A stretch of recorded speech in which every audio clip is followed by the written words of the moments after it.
All right. We waiting for Rob? Are you ready? We're good to go. You ready, willing, and able? Okay. Okay. See what you guys get. You guys got to get the inside kind of dynamics of all this, you know? Okay. All right. We're ready? Go. All right, let's call the meeting to order. Roll call. Mr. Lamar, Present. Mr. Kavicki, Present. Ms. Hughes. Present. Okay, we stand for the Pledge of Allegiance. Pledge allegiance to the flag of the United States of America and to the republic for which it stands, one nation, under God, indivisible, with liberty and justice for all. Okay, I make a motion to approve the meeting minutes of February 17, 2021. Do I hear a second? Second. Roll call. Mr. Lamar. Yes. Mr. Kavicki, Yes. Ms. Hughes. Yes. Okay, now we move to open forum. Any questions from open forum?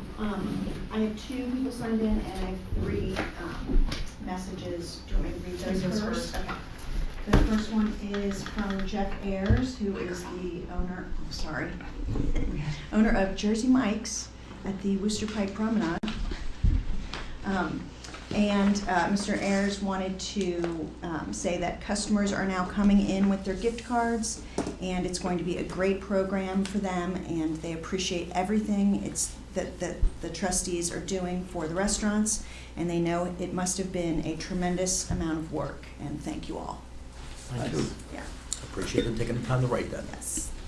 Then there is one from Peggy Landis from Williams Meadow. Did I say that right? Yes. Mhm. Yes. Thank you. And Peggy says, "Good morning. On another glorious sunshine day, I want to thank you so much for all you are doing for our beloved Columbia Township. The new innovative initiatives are just great. Chuck and I received our Angelo's gift card and had a delicious pizza. Thanks. Also, once again, we had the #1 A+ streets during those snowy days. Hats off to the fabulous crew who so tirelessly kept us clean and safe. We are the envy of neighboring areas. Please convey our appreciation to the other trustees and staff, and also let me know if I may help our community in any way. Honored to do so. Hope you have a nice day. Peggy Landis." Well, She the one who brought flowers. Nice letter. Yes. Thank you, Peggy. Nice letter. That's so nice. I love you. And she's lived there forever, so she is the mayor of Williams Meadow. Super nice. Then Charlie Sevier from 50 West wrote, "Our Columbia Township sponsored ice rink was such a success for 50 West in 2020 and 21. Starting off slow in November, word of mouth grew quickly throughout the township and surrounding communities, which led to a sold-out month of December. We received over 500 total Columbia Township coupon code redemptions, largely digital, in November, December, January, and February, which exceeded any goal or metric prior to build-out.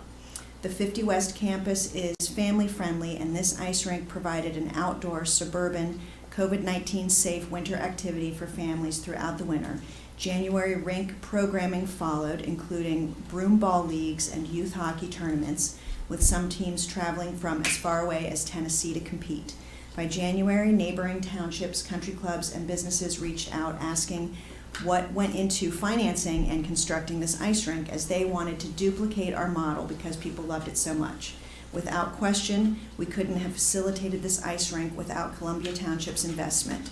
Beyond providing value to township residents, the rink's success allowed us to drive traffic and revenue, which kept so many staff members employed throughout the winter, as our staff size would surely contract with the rest of the restaurant hospitality industry during COVID. We hope to discuss a continued partnership in 2022 and make this rink an annual centerpiece of the Columbia Township community. Stay tuned to our social media as we plan to post a thank you note to everyone who patronized the rink and tag Columbia Township. Bob, Bobby, our entire staff, and I thank you for making this rink happen. Your investment is yet another shining example in our continued exemplary public-private partnership that provides jobs, family-friendly activities, and added value to this wonderful community. I can't wait to see what we do together next. Appreciatively, Charles Sevier." Well, Nice letter.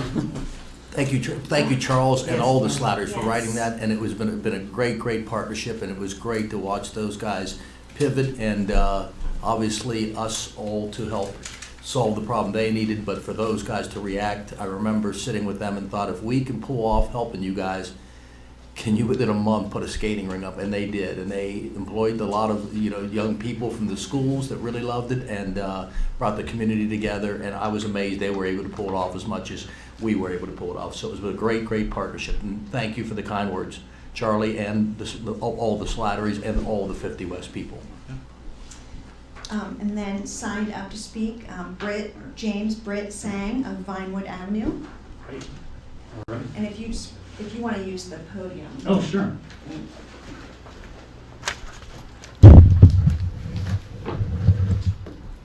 I may have to take this off if that's, what do you think? I mean, whatever you guys prefer, feel comfortable with. Okay. Okay, thanks for having me. My name's Britt Sang. I live on Vinewood Avenue, 6836 Vinewood, and was coming in this afternoon just to talk to you guys a little bit about some development issues related to some home building and that we've experienced in the past, and some that we're sort of anticipating in the future as well, with some properties being sold recently on Vinewood Avenue.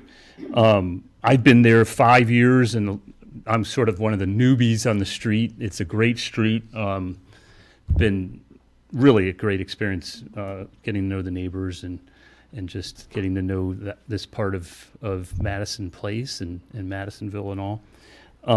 And so I'm really here coming with a concern about the increased density that we're seeing on the street and really in much of Madison Place, related to the build out of not only vacant lots and side lots, but also some tear downs and some other builds of that nature. And it's a great thing that Madison Place in Madisonville is becoming more popular. It's obviously still an affordable place, which is very attractive, and a lot of folks are getting priced out of a lot of neighborhoods, and I think they find themselves moving toward Madison Place and Madisonville, and it's wonderful. I mean, there are great things happening, and I love that about it.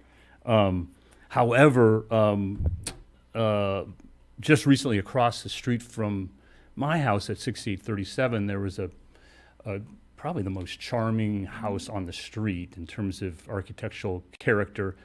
Was owned for 30 years by the same family, a couple of kids raised there, and the mother and father passed away, and eventually the kids sold the property just last week, Mary, maybe. And the person buying it is a builder who just built a house across the street at 6828, I believe, recently.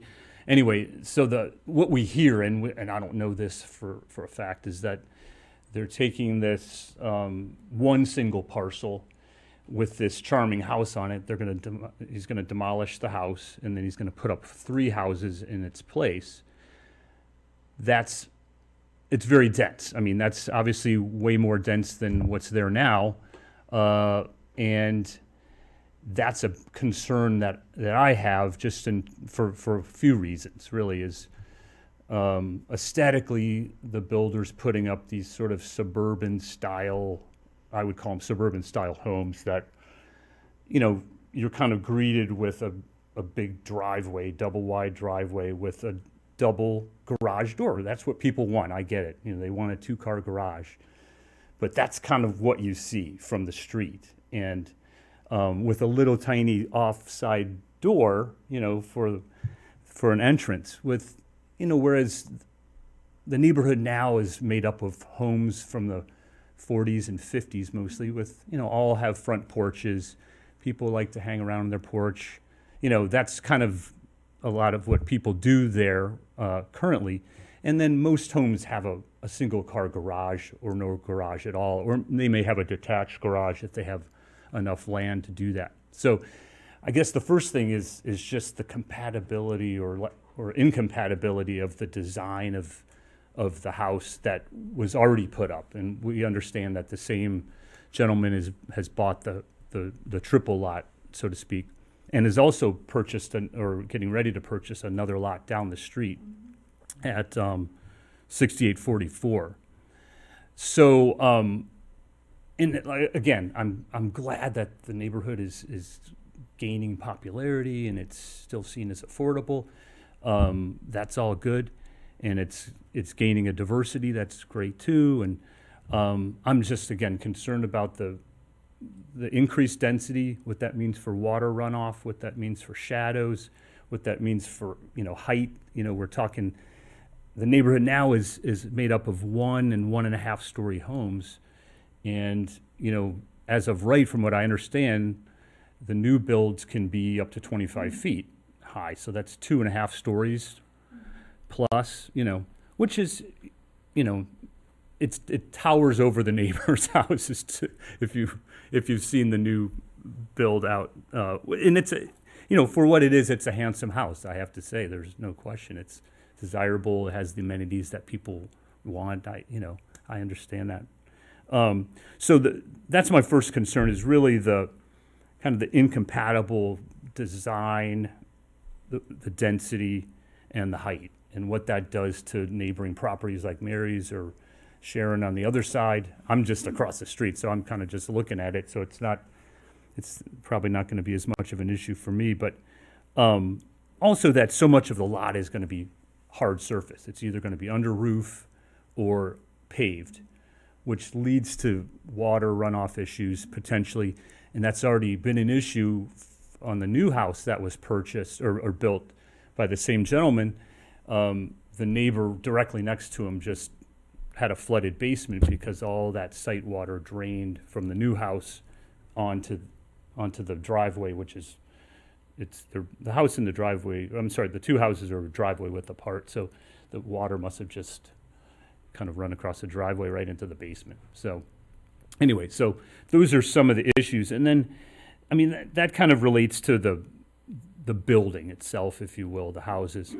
My other concern is just during construction, the relationship that we had with the builder was kind of non-existent, I would say. People would try to get a hold of him for various reasons: dumpsters overflowing and debris, blowing down the street, trucks parked everywhere, construction crews parked everywhere. There was no place on the site to park. I understand that. It was such a small, 35-foot site with a building foundation on the, taking up almost all of it.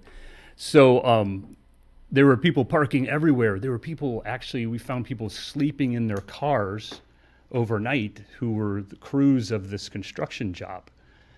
They were sleeping there with the car running while, waiting for daylight to start the job. Apparently, I don't know. But that happened a couple of times, which was kind of interesting. Anyway, and then just in terms of construction noise, construction debris, mud, the disruptions with the deliveries and it's a construction project. I understand it.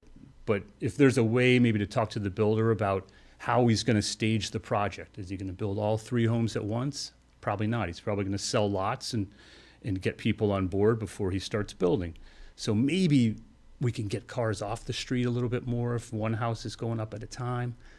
Maybe we can talk to him about not working on Sundays, maybe not working on part of Saturday. That's a possibility. Maybe working from 7:30 until 5:30 instead of extending, those sorts of things. I'm not sure if you guys can help facilitate that type of thing with the new owner, but we haven't had a whole lot of luck with it previously. So kind of out there looking for a little bit of help if you guys can provide it. Okay. And from what I understand, I mean, these buildings are going up by right. He doesn't really have to go in front of a zoning board to get a variance for side yard, front yard setbacks, density. I think from what I understand, the county tells me that this is all by right stuff. So understanding that, maybe we can work together on what happens during construction. So, okay. Thank you.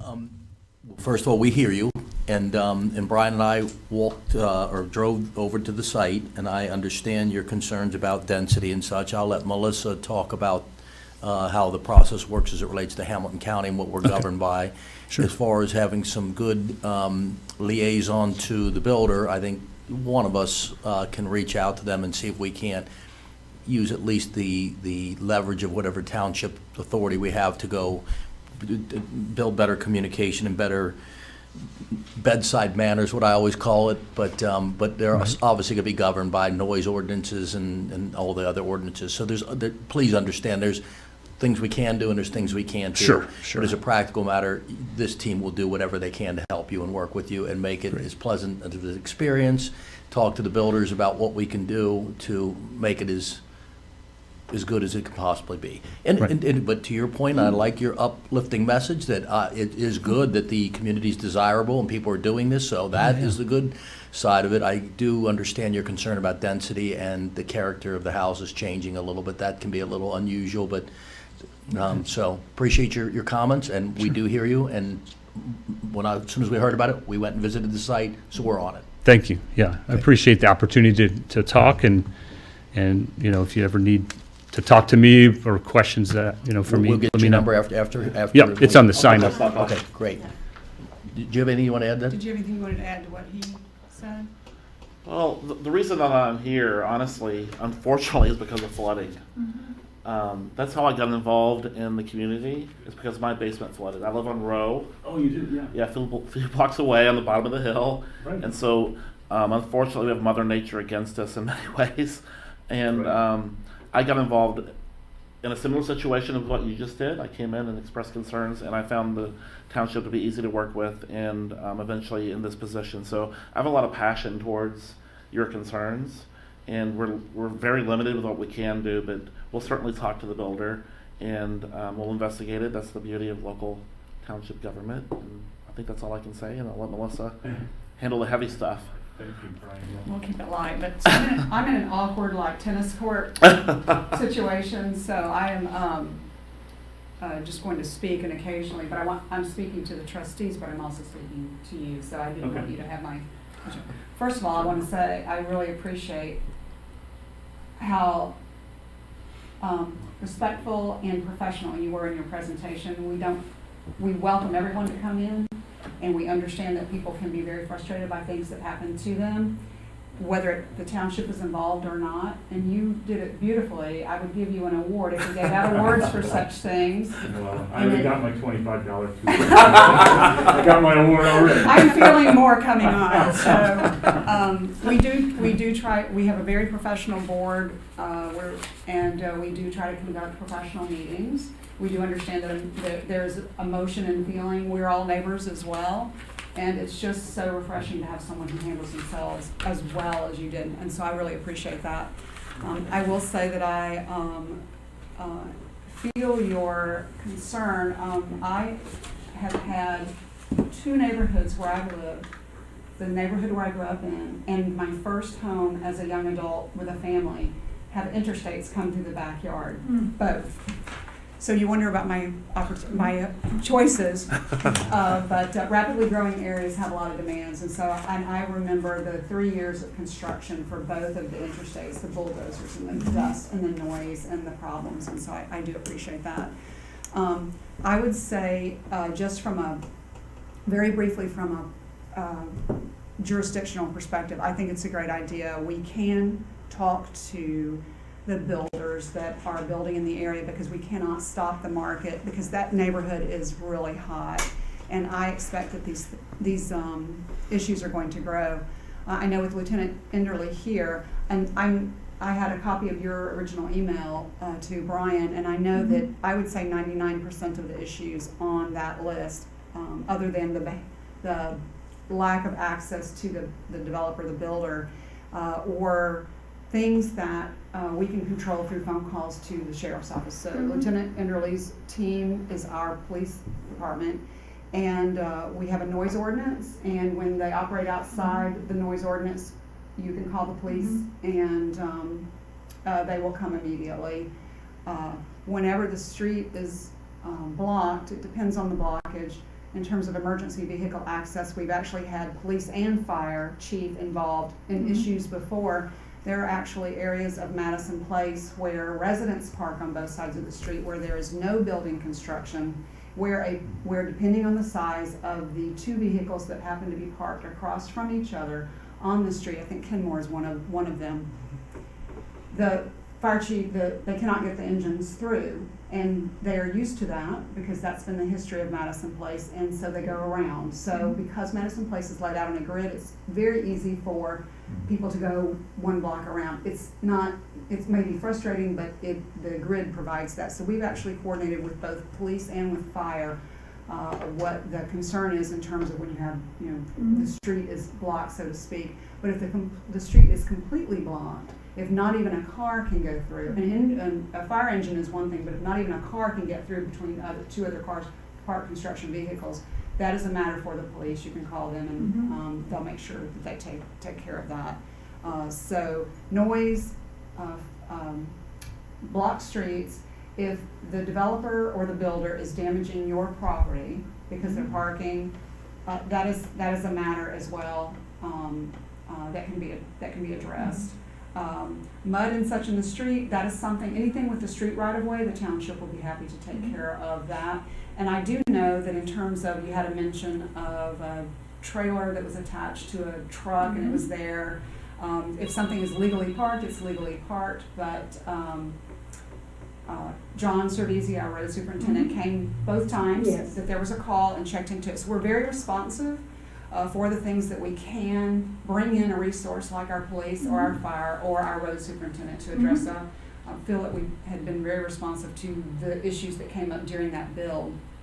In terms of, just very briefly to wrap up, Columbia is a township. We're not a home rule township. We're a limited rural township, so we do not have jurisdiction over, and I'll switch here so that we can get this on the microphone.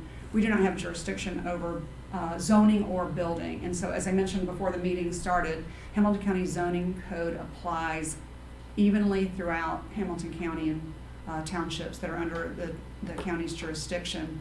So Madison Place was built before the zoning code was in place and before current building codes are in place. So Madison Place actually does not meet zoning code or building code, none of the original homes. So here's just a couple of examples of some of the challenges that are there. While all new builds are held to the highest standard for the new zoning code and the new building code, and those are two different processes, and they're very extensive. So actually the new builds reduce the problems. We do understand the density concerns and the design concerns, but the new builds from a flood management perspective and a setback perspective actually are held to higher standards than all of the existing houses. So just two quick examples so people can understand. Under the zoning code, one example is a front yard setback. So the minimum front yard setback in all of Hamilton County is 30 feet. The majority of homes in Madison Place are about 15 to 18 feet back from the streets. So you have homes that are very close to the street. Another zoning code requirement is that there must be 2 parking spaces off the street on the property. The majority of houses there are many houses that don't have garages. Those that do have one. The size of the vehicles these days, you cannot park in the parking garages.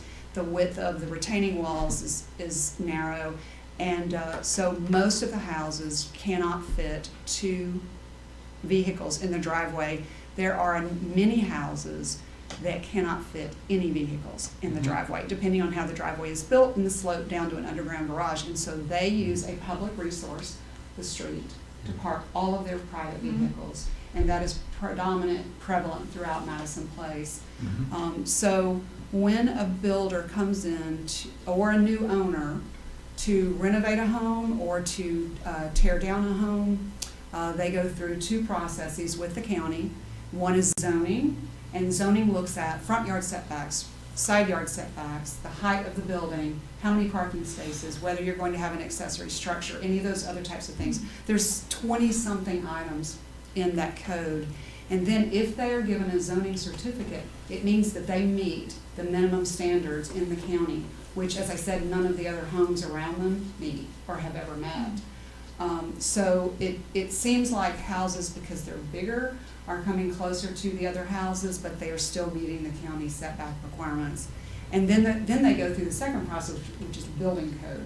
And so one of the things that new builds are being required to do is a stormwater management plan. So they calculate, as you said earlier, you have a larger footprint on a lot, and so they calculate what's called the impervious surface. So they calculate the driveway and the house footprint, and then how much water is displaced.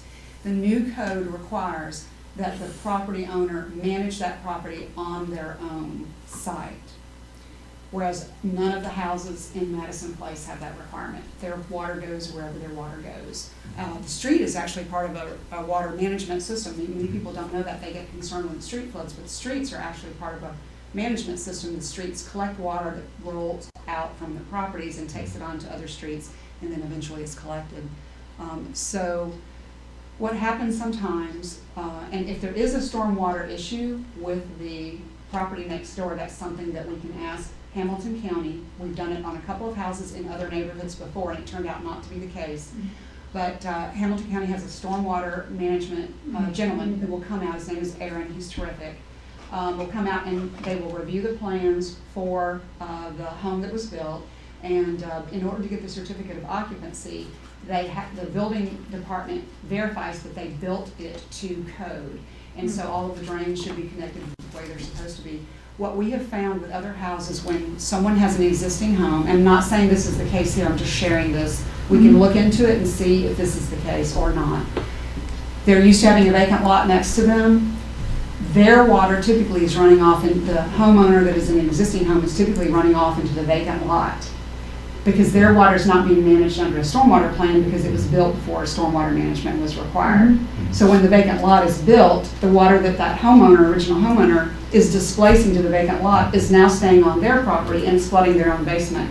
But it's not the home, it's just the age of that home. But we have an ability to call Hamilton County Stormwater, and they come out usually within a day or two, because we have flooding all throughout the township. It's not just in Madison Place, even though it's very prevalent in Madison Place, because the neighborhood, again, if it were current standards, would not have been allowed to be built. And that would have been such a huge loss because it's such an amazing neighborhood. But the area of Madison Place is actually a natural detention basin. And so when the neighborhood was built there, all that water still comes there. And so the good news on my final piece is that we're in process with 10-year planning for road improvements. Probably should have it done in the next month or so. We are looking at all of the conditions of all of the roads and scheduling them for improvement. And we have a stop sign system that we're working with our engineer, third-party engineer, to validate red, poorest condition, yellow, orange, medium, and green in great condition, because we've already constructed it or rehabilitated it. And we have several red roads in Madison Place. We already have grants for 2 of them. Buckingham is one example.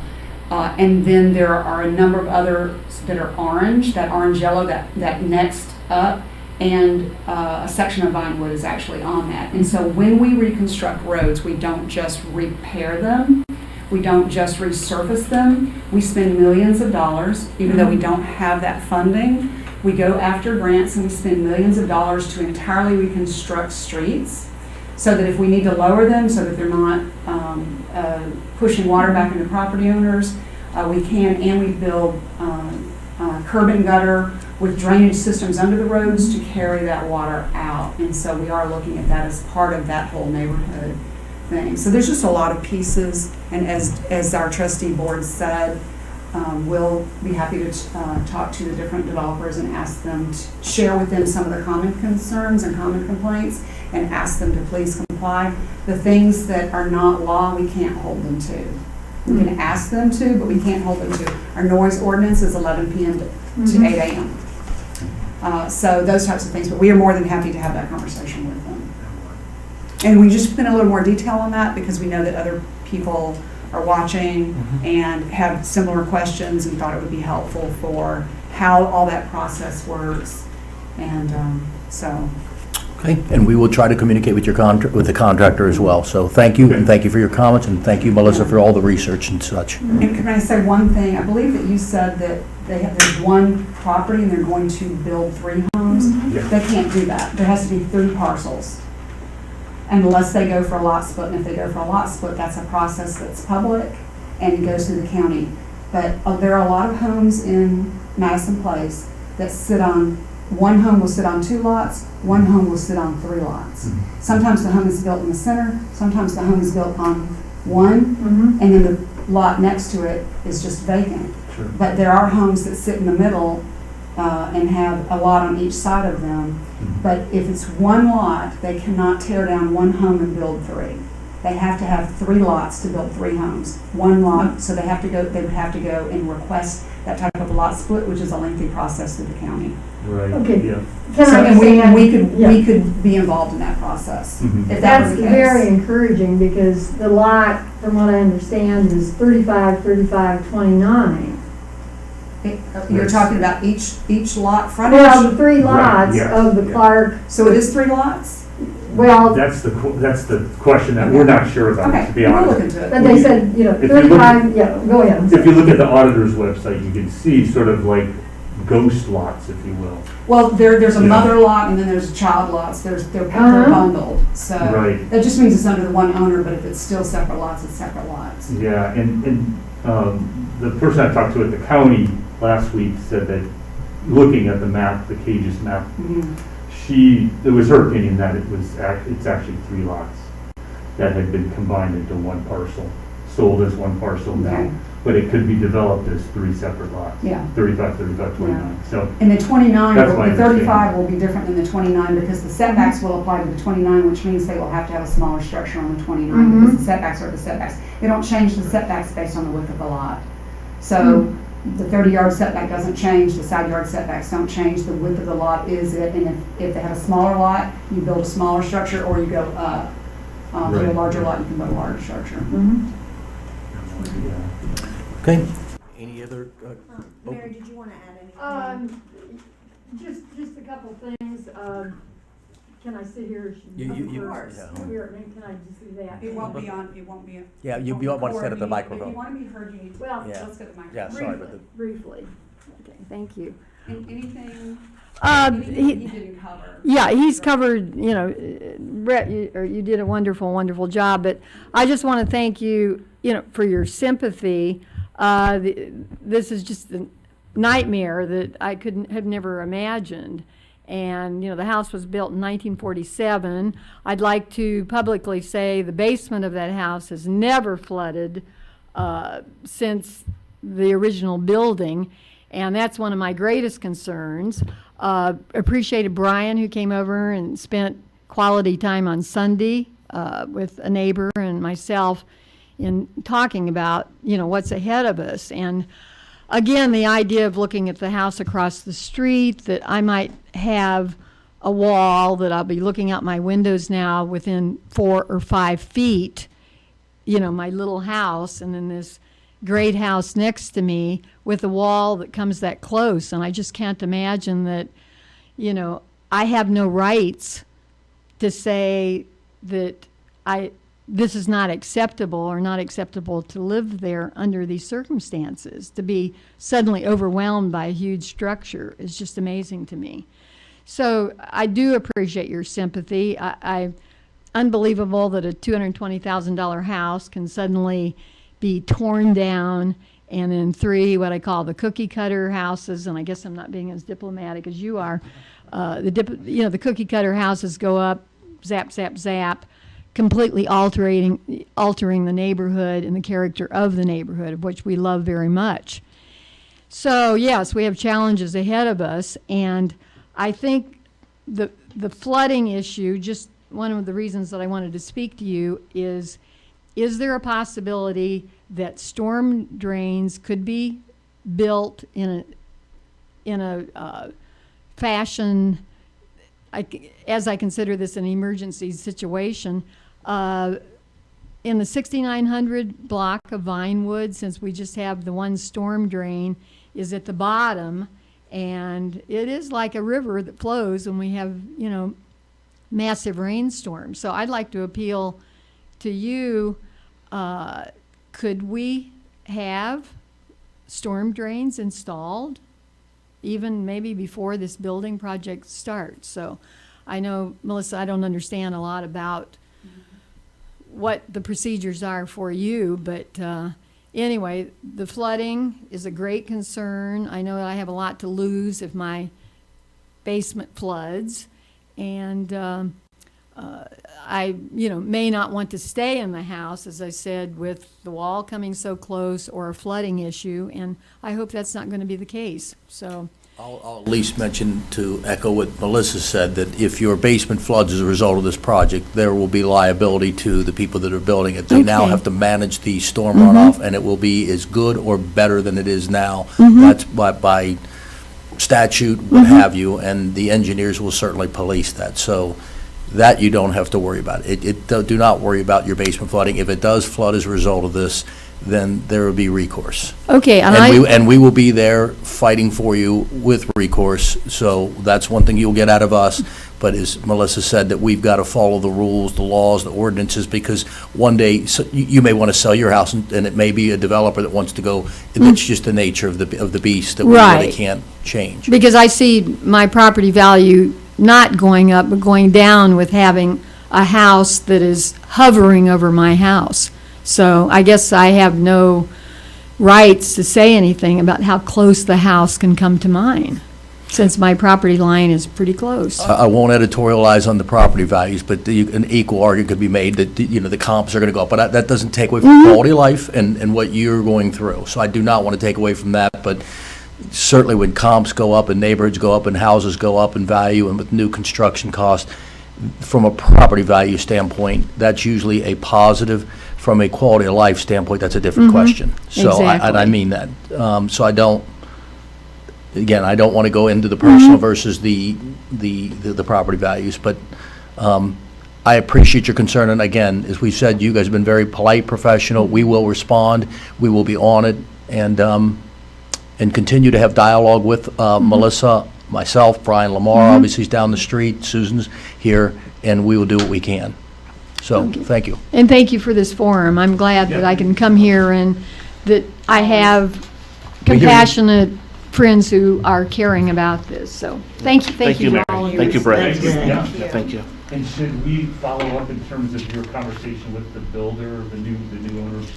Yes, we'll let Melissa be the point guard here, Okay, and sure. then, but certainly we may delegate this to either Brian, John, Cervisi, our road superintendent, or myself, but Okay. one You of choose us. out builders daily. So, but we hear you, and if we lean on them, that will have some reaction versus you being a homeowner. We're respectful of that. We don't really have the authority, but we can go in there and push a little bit. No, and I understand, we don't either. We have the But I'd love to political just muscle. Maybe sit down with the gentleman and say, Yes. this is what our experience has been, let's work together on these issues. Yes. That's all we're, I totally respect and appreciate that, and they will react to us, trust me. okay, Okay, perfect. thank you so Thank much. you, Thanks guys. for taking the time. Yeah, thanks. Thank you so much. Okay, with that, Okay, Thank you. Take care. Thanks, guys. with that, we move on to reports. We move on to the fiscal officer's report with Ms. Heekin. Ms. Heekin, why don't you go on with the fiscal officer's report? February is the midpoint of the first budget quarter. The general fund ending balance is $2,776,619, which is a decrease of 1.5% from January. Restricted fund ending balance is $4,672,527, which is an increase of 1% from January. These funds total $7,256,530, which is a decrease of 3% from January. Revenues for January were $46,465. Expenses were $239,081. Year-to-date revenues are $284,956. Expenses $380,622. Our next significant revenue receipt will occur in April with the first half of the property tax settlements. And as I have said before, voter-approved levy revenues do not fully cover the cost of public services to residents. And thanks to Columbia Township's success in attracting and supporting businesses, which we heard from a few of the happy businesses today, We are able to use these valuable JED-C revenues to continue to provide residents with a high quality and level of services. Thank you. Okay, with that, any questions about the road superintendent's report? With that, we move on to the administrator's report with Ms. Taylor. We have a 5 o'clock JED-Z board meeting, and so I'm going to just, when we have a full agenda, so I'm going to just roll through this very quickly. If anyone has any questions, they can always call us, or I can send a full copy to anyone who's interested. So just a quick thank you to our awesome staff, even though it's 60-something degrees outside today. Just a few weeks ago, we had record snowstorms and millions of people in the United States without power. So our crews stand ready for whatever old man winter, is that correct, has to deliver to us despite today's weather. On the Madison Place Firehouse, the trustees are working with me and others out with small stakeholder groups to start sharing some of the ideas that we have for the firehouse. We've been in process for a month or so, and we're going to continue this month. And then in early April, we're going to hold a community-wide Zoom where we show examples of what the firehouse could become and talk in more detail about all the great ideas we've heard as we've been going out and talking to individuals, stakeholders and small stakeholder groups. On vaccinations, there is a new website just revealed this week for you to directly find the closest vaccination location to you and to go ahead and schedule your shot. It's a one-stop shop. We'll post it on the website, but if you want to Google it, it is Get the Shot Ohio, or gettheshot.coronavirus.ohio.gov, but Get the Shot Ohio will bring it up for you. So far, about 11% of the Hamilton County population is fully vaccinated. We have, I'll skip the road and pedestrian studies, safety studies. We've talked about those in more detail. I'll bring that back next time just in the interest of time. Lieutenant Enderle is here with us. Hamilton County Sheriff's Office is participating with the Drug Enforcement Agency's National Drug Take-Back Program. So on April 24th, which is a Saturday from 10 a.m. to 2 p.m., residents can bring unused prescription drugs to the Hamilton County Sheriff's Office, District 4, which is at the Village of Silverton Administration Building, 6943 Montgomery Road, and we have this on our website as well. We do this annually, but last year at this time, it was canceled because of COVID. 1 year ago today, March 9th, the governor declared a state of emergency for COVID. So, and things started changing. So here we are today, a year later, and hopefully seeing the light at the end of the tunnel. On our wrap up for We Love Our Businesses, we have sent more than 400 restaurant gift cards out already and still have people registering from our Valentine's weekend launch of our second business stimulus package. And we have started weekly featuring one of the businesses on Facebook with what will $25 get you. Your free $25, not any $25, free $25 get you. And so each week a different restaurant is setting up a spread of options for $25. We're photographing it and then putting it out on Facebook. And so it's a great way to see some of the really appetizing food. So look for that. We're going to do that. We have 10 participating restaurants. We're going to do that every week, starting last week. We kicked off with Jersey Mike's, and then this week we're going to feature the Madison Place Coffee in the Madison Place theme tonight, and then continue working our way through all the different restaurants. So we'll be doing that feature every week for the next 10 weeks. A reminder to everyone that you have as residents, you have two options to sign up. You can call Lauren at the easiest number in the world, 272-0000. We did that on purpose. Or you can sign up on the web. So if you have not yet signed up for your free gift certificates, people are raving about them, and it's fun to go in and get that much food free. People are having a great time going out and supporting the businesses, and as Caroline read in 50 West's letter, that they are keeping employees on board through the winter, thanks to us. Last is that the Porsche expansion is underway, and will continue through the first phase with the new building for Maserati and Alfa Romeo, And Volvo is really taking shape, and once the new building is complete, they will shift gears and renovate the existing Porsche dealership. And that is my administrator's report on the fly. Okay, thank you. Then, in the spirit of being on the fly, the economic development report from Justin, any questions about that? No. We'll move on to the police report. Anything to add, Lieutenant Enderle? No, actually, I'd like to thank the administrator for mentioning the drug take-back program. I was going to mention that for the benefit of the residents that are watching, but thank you for mentioning that. That's all I had. Thank you. Okay, then we move on to, let's just call it fire in general throughout the community.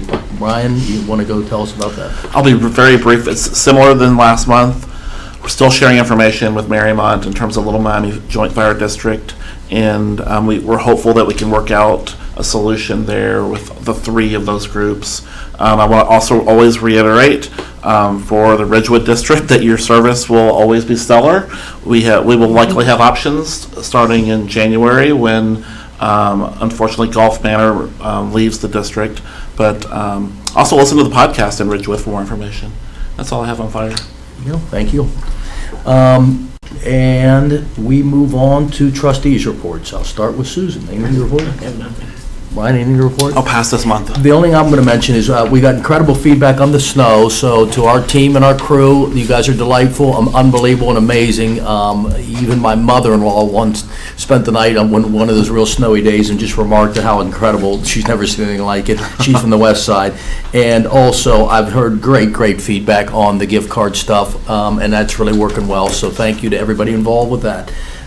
We move on to communications. Any questions about the communications? Then we're going to move on to the resolutions. Go ahead, Melissa. And you can move as quickly as you feel like Okay, it. I'm going to go to If you're capable. I don't have the appropriations in my packet for some reason. Let me go through the others and then I'll grab that one. Do you want my copy? Do you have a copy? Yeah. It's not in mine. Thank you. Sorry, thank you. Okay, financial passage, one reading only, to supplement Resolution 2101, the Columbia Township 2021 annual appropriation, and supplemental appropriation resolutions 2104, 2020. When we have funds that were not budgeted that we receive in grants, or that we receive from, for example, a road project, if we receive money from Greater Cincinnati Waterworks, which this happens to be this month, part of the funds that we did not expect to receive, or we spent, we need to adjust our budget, and so we do a supplemental appropriation. And so this supplemental appropriation today will take care of those matters for the past month. So I've read the title of the resolution. Are there any questions? Nope. May I have a motion and a second to pass the resolution? So moved. Second. Roll call. Mr. Lamar? Yes. Mr. Kubicki? Yes. Ms. Hughes? Yes.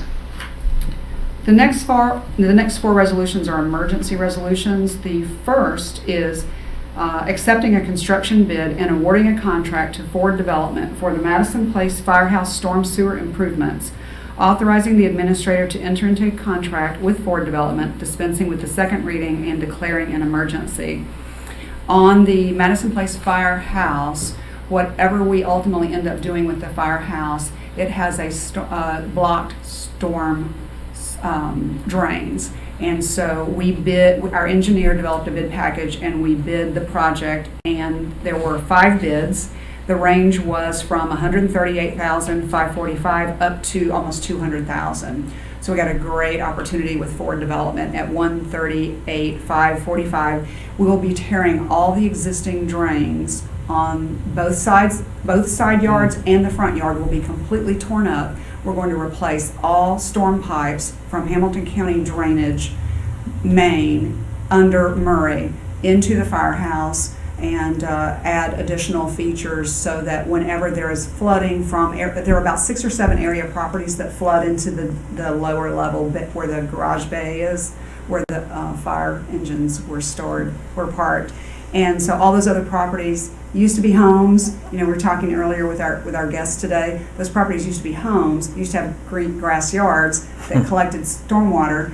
they became businesses, they paved the backyards, now they're all parking lots, and so all of that water from all of those properties around the firehouse runs down into the firehouse.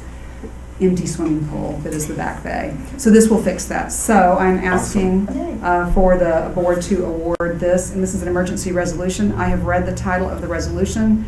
Any questions? Nope. I'll make a motion, we approve. Do I hear a second? Second. Roll call. Mr. Lamar? Yes. Mr. Kubicki? Yes. Ms. Hughes? Yes. All right. The second emergency resolution is, we're out of salt. So let me read the resolution, sorry. Authorizing the purchase of up to 250 tons of road salt at $69.69 per ton for the 2021-22 winter season, dispensing with the second reading and declaring an emergency. This $69.69 price is on a bid, a City of Cincinnati bid that we are permitted to participate with, and the total cost of this contract is $17,422.50.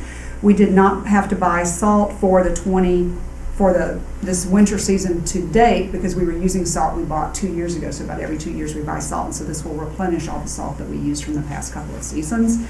I have read the title of the resolution. Are there any questions? Nope. I'll make a motion, we approve. Do I hear a second? Second. Roll call. Mr. Lamar? Yes. Mr. Kubicki? Yes. Ms. Hughes? Yes. The third resolution, emergency resolution, is our electric aggregation agreement, authorizing the Columbia Township Administrator to enter into an agreement for the purchase of electricity for the Township's electricity aggregation program, dispensing with the second reading and declaring an emergency. We are with 7 other communities that we bundle all of our households, and we shop for more competitive rates on the open market, and we do it separately for gas and for electric. We are currently under a 2-year gas contract that went into effect in November of 2020, and it will continue through 2022. Our 1-year electric contract is up this August, and so we have to start early, giving me the authorization to work with our broker. Our broker will take Duke's current price structure and will bid it out for lower price points, and then we'll have to lock in on the same day the rates from a supplier somewhere in the United States who will then provide electricity for all of the 7 communities that are part of this program. So this resolution gives me the authority to enter into the contract once those rates are determined, as all other of the administrators will be doing on the same day, signing and turning it over so that we can lock in that contract. So you have heard the title of the resolution. Are there any questions? No. I make a motion, we approve. Do I hear a second? Second. Roll call. Mr. Lamar? Yes. Mr. Kubicki? Yes. Ms. Hughes? Yes.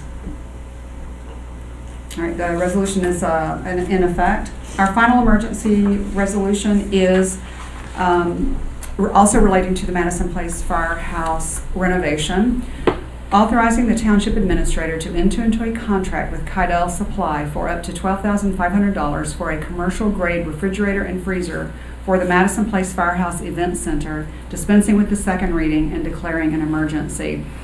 Just really quickly on this one, as a result of our plans for the firehouse, we know that one of the biggest needs in the community and in the area is for community groups, nonprofits, to do meetings and, more importantly, fundraisers. And so in order to have an event center as well as a space for that use, we are running, the firehouse will be a commercial facility, so we will have to put commercial grade materials in it. Normally we would bundle all of this as part of the firehouse redevelopment, but due to COVID there are production delays and raw material delays, and we are working to identify one-off items that are exceeding our projected opening in the summer of the firehouse that we are going to have to order from a sole source, and this commercial grade refrigerator is one of those. And so we're asking the approval. In order to actually secure this piece of equipment on time, I have to take the check to Kydell tomorrow because daily the numbers are changing. Between 2 meetings that I was in, two months it went out even 2 months farther. So the neat thing that the community groups will be really excited about this refrigerator, what is so exciting about a refrigerator freezer, is that Tisdale Distributing, which is interesting, a project that David and I worked on in the 1990s in Mason, huge distributorship, recently relocated to Kenwood, and I believe is opening in April. They gave us the courtesy of, we spent 2 hours inside Tisdale in their showroom, largest commercial and professional appliance distributor showroom in multiple states, definitely the region, but multiple states. They host fundraising events as well for nonprofits, and they brought a caterer in, and we went through every single appliance, and the caterer expressed that this specification was the most important because nonprofits do spaghetti dinners, bring in large pans of spaghetti, large pans of lasagna, ice cream cakes, and other things that have, and big pots of chili. So we had to have something that went wide and went tall, and so, because we're building this for the community, so this is a really important kind of thing. So I know that's a lot of time and attention on this, but I wanted to share that we're doing it for this, but we have to buy this out of order. And a nice plug for our old customer, Oh, yeah. John Tisdale. Great So, stuff. So, he owes us a popsicle. so I read the title of the resolution. If there are no questions, I make a motion, we approve. Do I hear a second? I'll second. Roll call. Mr. Lamar? Yes. Mr. Kubicki? Yes. Ms. Hughes? Yes. If we sound rushed, it's because we're running out of time here. We got another meeting coming up here, but okay, go ahead. so final two resolutions, our second reading will go quickly. I have to read the titles only and then a vote after each. Authorizing the Columbia Township Administrator to enter into an amendment to the 2018 agreement with the Deer Park Silverton Joint Fire District for fire protection and ambulance services in the Silverton Fire District, Columbia Township, Hamilton County, Ohio. I've read the title of the resolution. If there are no questions, Make a motion, we approve. Second. Roll call. Mr. Lamar? Yes. Mr. Kubicki? Yes. Ms. Hughes? Yes.